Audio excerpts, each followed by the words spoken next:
നിങ്ങൾ അല്ലാഹുവിൻ്റെ അനുഗ്രഹങ്ങൾ എണ്ണി നോക്കുകയാണെങ്കിൽ നിങ്ങൾക്കവ എണ്ണി തിട്ടപ്പെടുത്താൻ സാധ്യമല്ല.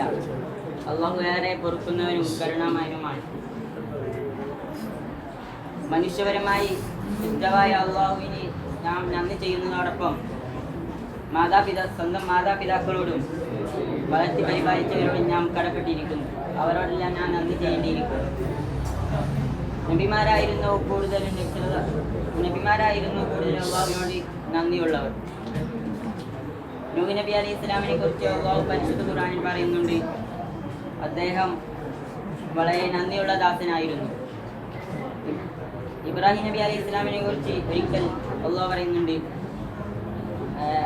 അല്ലാഹു ചെയ്ത് നൽകുന്ന അനുഗ്രഹങ്ങൾക്ക് നന്ദി ചെയ്യുന്നതിനായിരുന്നു അദ്ദേഹം. അനുഗ്രഹങ്ങൾ ചെയ്യുന്നതിൻ്റെ മഹത്വത്തെ അംഗീകരിക്കലാണ് നന്ദിയുടെ ആദ്യത്തെ പടി.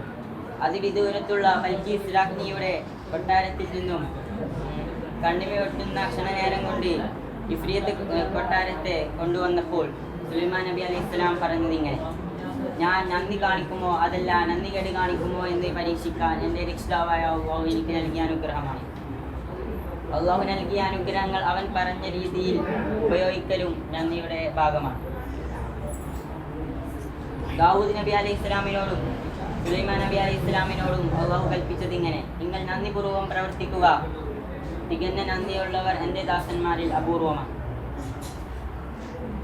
ഈ റമദാനിൻ്റെ സുദിനത്തിൽ